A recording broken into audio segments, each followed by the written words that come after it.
kitab Madarijus Salikin Imam Ibnu Qayyim Al-Jauziyah itu, kana li ba'd as-salaf hullatun bimablaghin 'azimin minal mal. Jadinya sebagian salaf itu beliau memiliki baju pakaian yang sangat mahal harganya.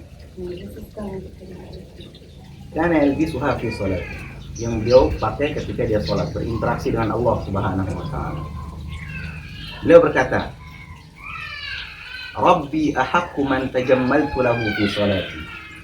Tuhanku itu lebih berhak aku menghias diriku untuknya dalam sholatku.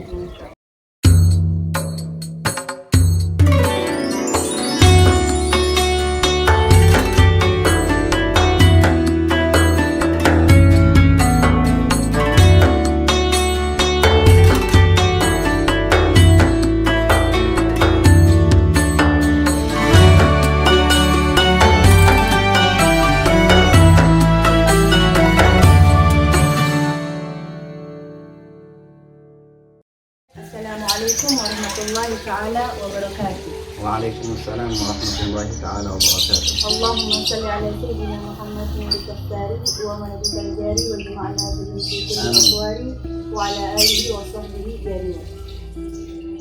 Alhamdulillah, pada siang hari ini kita berjumpa lagi bersama Al-Ustaz Ahmad Azizi, yang kebetulan beliau adalah guru saya juga, dan juga adik saya. Kita semua adalah murid. Dan kita selamanya santri. Baik, kali ini kita akan membahas beberapa pembahasan yang tentunya ini sangat penting, yang sering banget adik-adik santri kita tanyakan. Banyak pertanyaan, namun semuanya hampir sama, sehingga saya mengkerucutkan menjadi beberapa pertanyaan. Iya, berapa kerucut? Ada 4, Ustaz.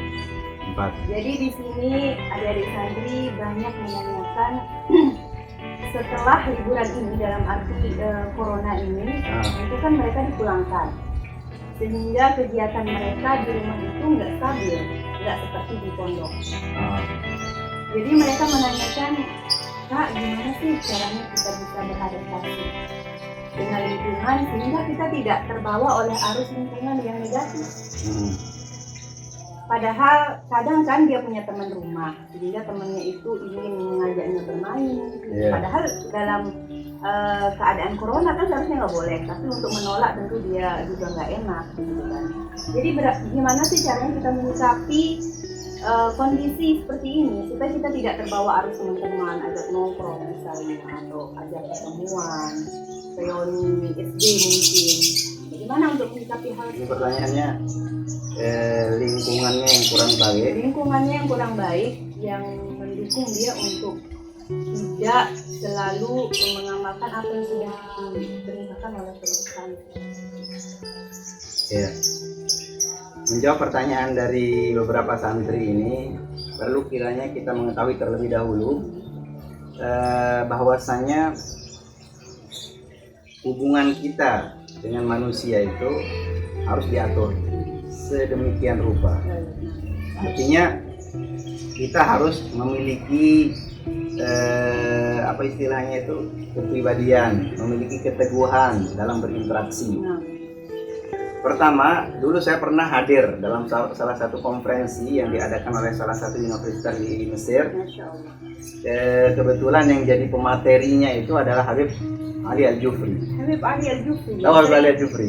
Sering kami lihat di TV. Yang ganteng, yang masya Allah, ganteng, ilmunya sangat sering luas. senyum, suka sama anak kecil dan sebagainya. Dia termasuk ponakan Asfa itu yang. Iya, Asfa juga pernah ditahanik juga sama beliau.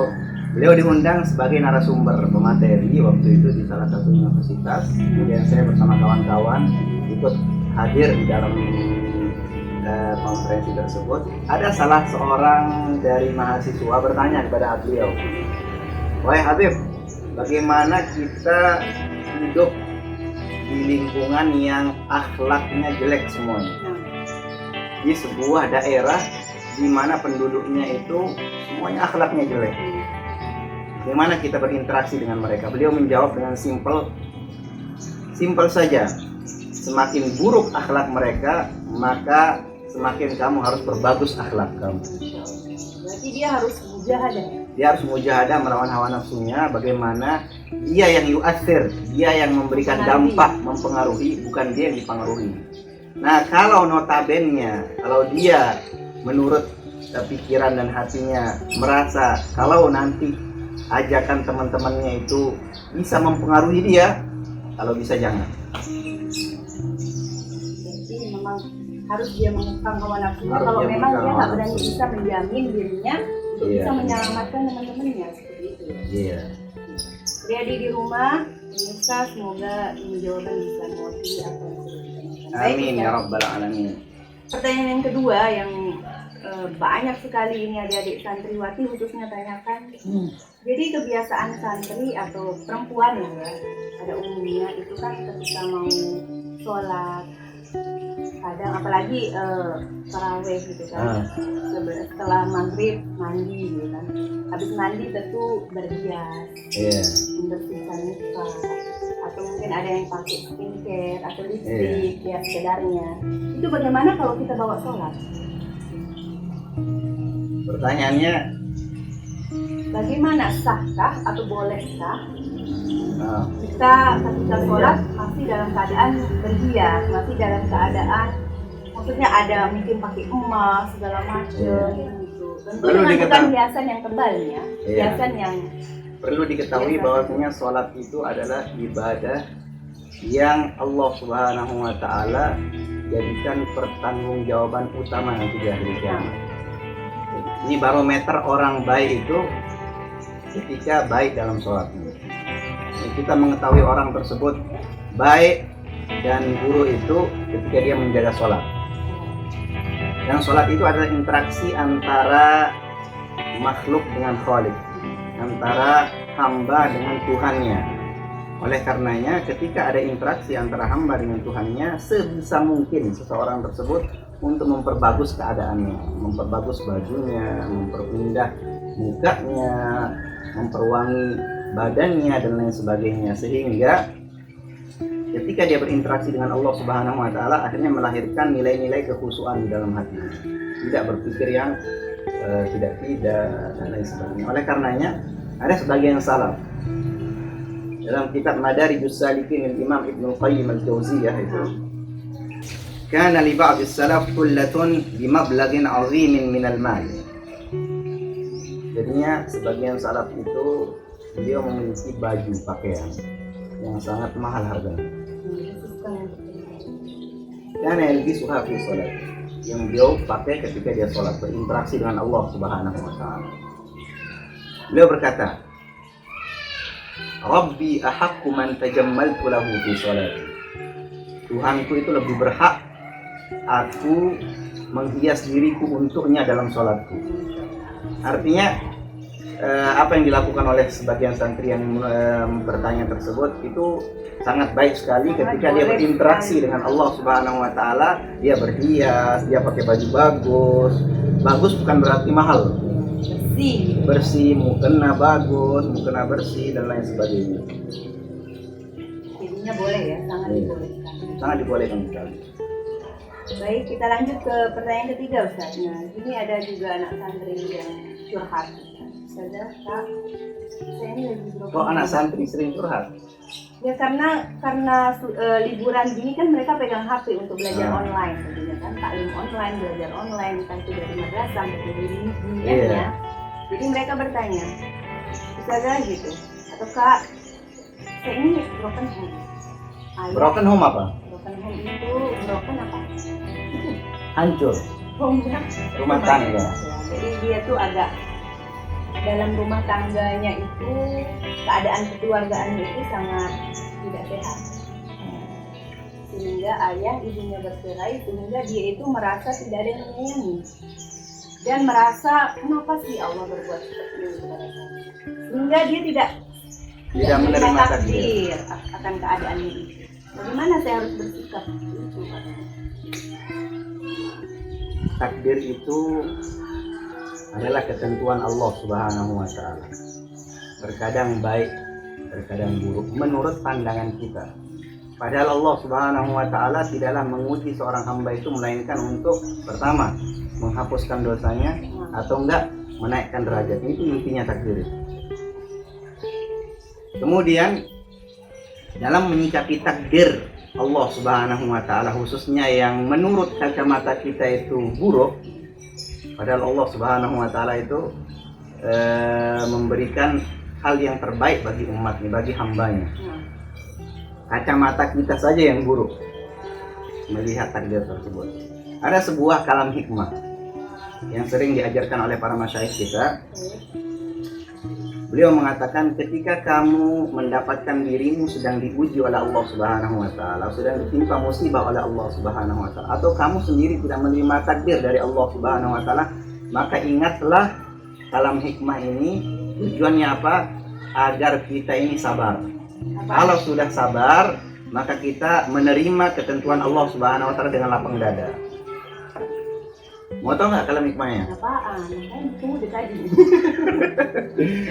Kalam hikmahnya sebenarnya Kalau bisa simpel. nanti ditulis di sini. Oh, bisa ditulis nanti di sini kalam hikmahnya. Apaan tuh kalam hikmahnya? Kalam hikmahnya ini harus diingat ketika seseorang itu tertimpa musibah atau diuji oleh Allah Subhanahu wa taala. La tastaghrib wuqu' al-aqdar ma dumta fi hadhihi ad-dar. Jangan kamu heran ketika engkau diuji oleh Allah Subhanahu wa taala dengan musibah atau bencana selagi kamu hidup di dunia ini. Artinya ketika kita tertimpa musibah, diuji oleh Allah Subhanahu wa taala dengan ujian-ujian, maka jangan heran karena kita sekarang lagi hidup di dunia. Karena dunia itu memang sudah disetting oleh Allah Subhanahu wa taala penuh dengan cobaan. Oleh karenanya ketika kalian tertimpa musibah, maka selalu ingat kalam hikmah ini. Tujuannya apa? Agar kita berserah diri sepenuhnya kepada Allah Subhanahu wa taala dengan kesabaran. Oh, ternyata saya ini di dunia. Di dunia itu backgroundnya, settingannya adalah penuh dengan cobaan. Karena tidak semua musibah itu perlu diketahui juga. Karena tidak semua musibah dan ujian itu adalah tersirat di dalamnya kemurkaan Allah Subhanahu wa taala. Tidak, akan tetapi terkadang di situ adalah Allah Subhanahu wa taala menimbulkan kecintaannya terhadap hambanya, makanya diuji. Jadi kita sebagai hamba tentu harus selalu berhusnuzon. Kita selalu harus berbaik sangka kepada Allah Subhanahu wa taala, jangan bersuudzon. Jadi apapun yang terjadi memang Allah Somad ya, Allah tempat bergantung Iya, segala Allah sesuatu. tempat bergantung segala sesuatu, maka kembalilah kepada Allah Subhanahu wa taala di saat kamu suka maupun duka. Bahkan meminta pun kita harus ke Allah dulu. Meminta kepada Allah Subhanahu wa taala segala hajatmu, kirim proposal kepada Allah Subhanahu wa taala, permohonan, insyaallah nanti dengan jalannya Allah Subhanahu wa taala, dengan ketentuannya Allah akan memberikan. Baik, Masya Allah. Yang terakhir nih Ustaz. Nah, ini terkait dengan perasaan. Wih, cewek banget berarti. Iya, karena cewek itu identik dengan sebuah perasaan. Kalau laki-laki Akal. akalnya, dia menggunakan Makanya akalnya. Abdullah bin Abbas dalam tafsirnya mengatakan Allah Subhanahu wa taala itu membagi akal itu pada membagi akal itu 1000 bagian. 999 diberikan kepada Nabi Muhammad SAW. Tinggal berapa? Tinggal satu. Satu ini dipecah jadi 10. 9-nya diberikan kepada para nabi selain Nabi Muhammad, diberikan kepada para aulia, para ulama dan lain sebagainya. Tinggal berapa jadinya? Tinggal satu lagi dari pecahan 10 itu. Nah, pecahan yang satu ini dipecah lagi jadi 10. 9 dikasih akal itu kepada laki-laki, 1 dikasih akal kepada perempuan. Bukan berarti perempuan itu orang bodoh, bukan. Kurang akalnya bukan, tapi lebih mendahulukan perasaan. Tapi mereka lebih mendahulukan perasaan daripada akalnya. Benar-benar, karena perempuan itu memang apa-apa masuk ke hati. Iya, Nah, jadi baperan gitu kan. Baperan gitu. Jadi kalau Tapi jangan baper-baper lah. iya, tapi emang kodratnya seperti itu kan. Jadi ada yang baper, ada yang nggak terlalu, ada yang Iya. medium, ada yang Ada high. anunya lah, Iya. Ada tingkatannya. ukuran-tingkatannya. Jadi masalah perasaan. Adik kami tuh pengen tahu, ada nggak sih contoh real dari Nabi Muhammad SAW bagaimana Rasulullah menjaga perasaan sahabatnya, bahkan anak musuhnya, bahkan musuhnya. Apakah ada? Rasulullah Shallallahu Alaihi Wasallam itu adalah sosok nabi yang sangat memperhatikan perasaan para sahabat, Nah, itu kita pengen. memperhatikan perasaan umatnya. Banyak sekali sampel dari Rasulullah SAW terkait menjaga perasaan ini. Tapi saya hanya menceritakan sebagiannya saja di sini. Nanti mungkin lanjutannya bisa ditonton di video berikutnya. Baiklah. Pertama, Abu Jahal. Tahu Abu Jahal nggak? Pamannya Nabi. Bukan. Abu Lahab pamannya Nabi. Abu Jahal bukan paman Nabi. Ulang. Masa Abu Jahal dia paman Nabi? Iya. Apa kan? Luar biasa ini. Orang Quraisy. Ulang. Baik, yang terakhir ini Ustaz. Pertanyaan. Wah, baru pertanyaan satu jawaban. Abu Jahal. Tahu Abu Jahal nggak? Orang Quraisy pada zaman itu. Iya. Beliau itu memiliki seorang putra namanya Ikrimah. Ikrimah bin Abi Jahal. Ketika itu Rasulullah SAW mengatakan kepada para sahabatnya. Ketika itu Rasulullah SAW berpesan, berwasiat kepada para sahabatnya. Beliau mengatakan, saya dukhulu alaikum Ikrimah bin Abi Jahal. Nanti ini Ikrimah bin Abu Jahal akan bertemu kalian, wahai para sahabat. Al-an musliman. Sekarang dia itu muslim. Ayahnya, abahnya kafir. Abu Jahal. Tahu nggak namanya Abu Jahal? Nama aslinya siapa Abu Jahal? Amr bin Hisham. Amr bin Hisham. Amr Tapi bin karena julukan yang begitu membenci Rasulullah sehingga dibilang Abu Jahal. Itu Amr bin Hisham nama aslinya, punya anak namanya Ikrimah. Nah, putra beliau. Putra beliau. Al-an musliman. Sekarang Ikrimah itu muslim. Fa iyyakum an tazkuru abahu amamahu bisu. Hendaknya kalian wahai para sahabatku jangan menyinggung ayahnya di depan Ikrimah ini dengan singgungan-singgungan keburukan, Mengecewakan hati. mengecewakan, kemudian menyakiti hatinya Ikrimah, karena Abu Jahal sudah kita ketahui semua adalah musuhnya Rasulullah SAW yang terbunuh waktu itu di perang Badar. Karena bagaimanapun jahatnya dia tetap bapaknya. Ikrimah. Iya. Itu pertama, bagaimana Rasulullah menjaga perasaan Ikrimah ini sehingga mewasiatkan kepada para sahabatnya, wahai sahabatku, jangan sekali-kali kamu singgung ayahnya Ikrimah ini di depannya dengan kejelekan-kejelekan sampai segitu. Ini yang pertama. Kemudian yang kedua, ada namanya Abdullah bin Ubay bin Salul, Kabirul Munafikin, Ra'sul Munafikin. Ini di Madinah waktu itu ada namanya Abdullah bin Ubay bin Salul. Masuk Islam, tapi dia munafik. Artinya Ra'sul Munafikin itu artinya apa? Tokohnya Pokoknya orang yang munafik. Munafik. Memang dia benar-benar ketua gengnya. Ketua gengnya kaum munafikin itu Abdullah bin Ubay bin Salul. Abdullah bin Ubay bin Salul ini punya anak namanya Abdullah juga. Jadinya Abdullah bin Ubay bin Salul. Kemudian suatu saat Abdullah anaknya ini, ketika ayahnya Abdullah itu meninggal dunia, wafat, itu langsung mengunjungi Rasulullah SAW, mendatangi Rasulullah. Wahai Rasulullah, ayahku meninggal dunia, wafat. Abdullah bin Ubay bin Salul, Ra'sul Munafikin. Wahai Rasulullah, aku memiliki permintaan kepada engkau. Aku memohon gamismu, pakaianmu, untuk aku jadikan kain kafannya ayahku, Abdullah bin Ubay bin Salul. Ini anaknya sahabat yang sangat mulia, Abdullah bin Ubay bin Salul. Untuk menjaga perasaannya anaknya ini, Rasulullah memberikan gamisnya. Ya Allah, padahal Rasulullah tahu bahwa itu adalah Rasul munafik. Adalah Rasulullah sangat mengetahui kalau dia itu Rasul munafikin. Ya Allah, segitunya ya sama orang. Diberikan gamisnya. Kemudian saya mohon lagi, wahai Rasulullah, engkau sholatkan ayah. Ya Allah. Akhirnya ketika itu Rasulullah Shallallahu Alaihi Wasallam setelah memberikan gamisnya, Rasulullah ingin mensolatnya. Dilarang sama Sayyidina Umar. Ditarik bajunya sama Sayyidina Umar.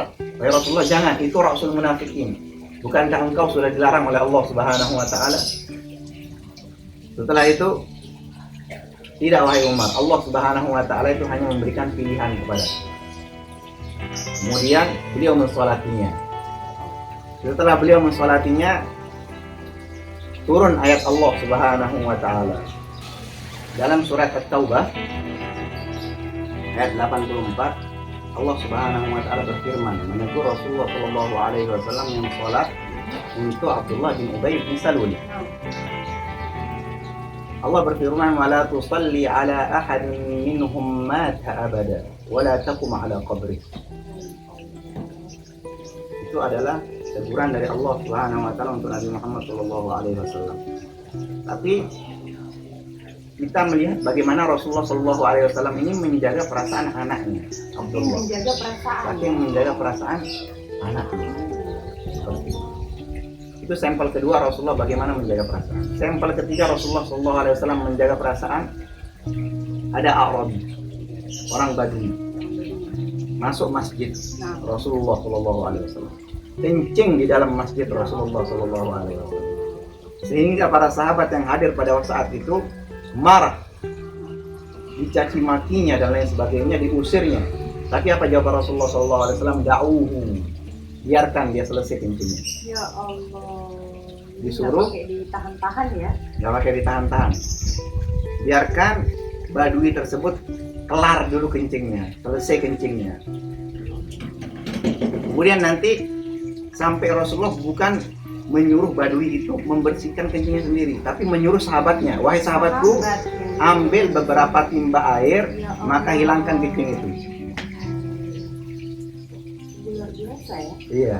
Kemudian Padahal kencing najis loh. najis kencingnya Di masjid orang pula. tua di dalam masjid. Itu pun Rasulullah nggak Itu marah. Rasulullah Shallallahu Alaihi Wasallam nggak memarahi dia, Malah sehingga memerintahkan para para sahabat untuk jangan menahannya dan malah untuk dibersihkan. iya, disuruh Masya para Allah. sahabat itu untuk membiarkan dia selesai kencing dulu dan menyuruh mereka untuk membersihkan kencingnya Badui ini. Ya Allah, ya Allah. Sehingga kenapa?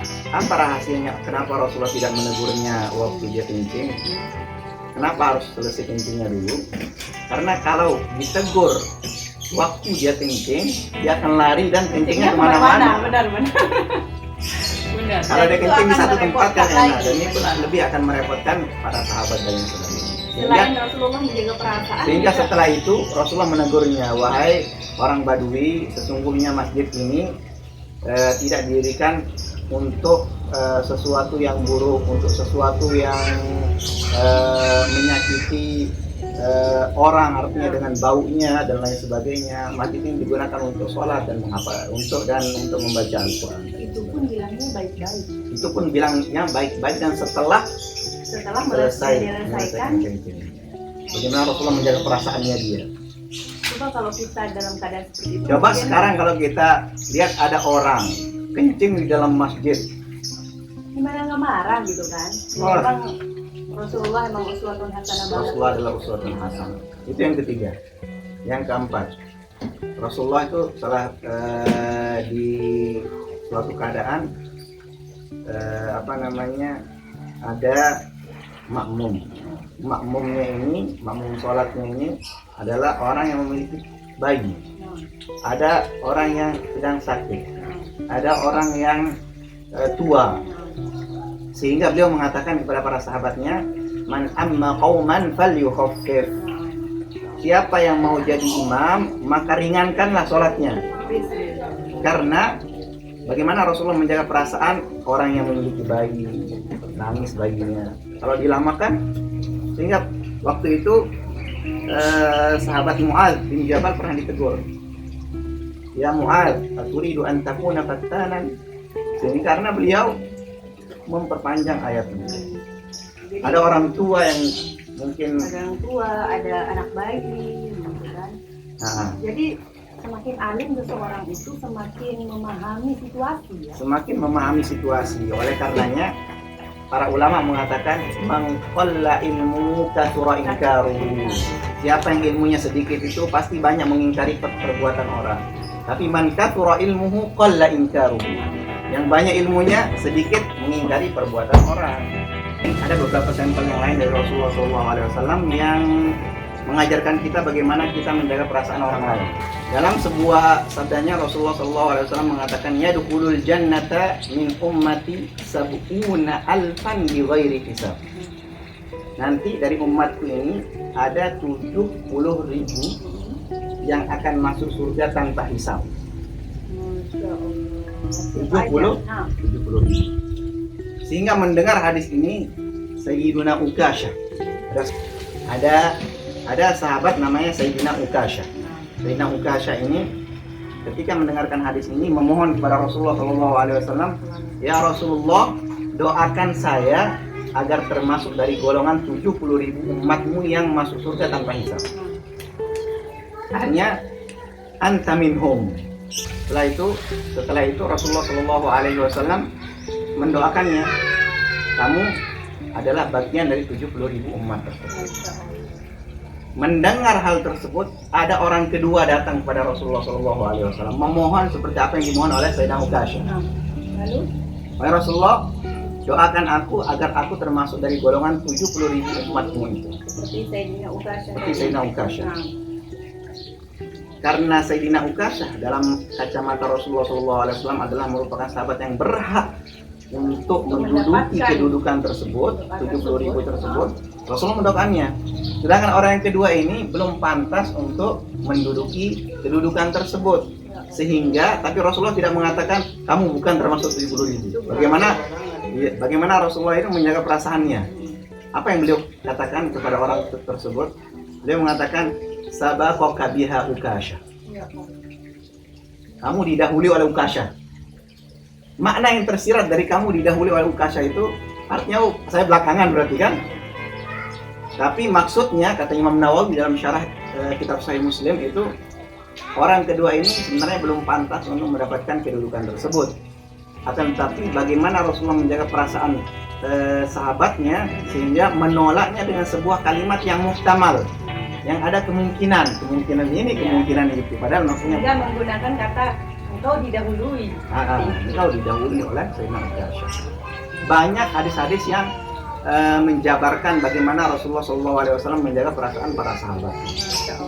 Ini hanya secuil ya, dan contoh-contoh. Dan yang terakhir lagi ada satu lagi untuk mengakhiri perbincangan kita sekarang.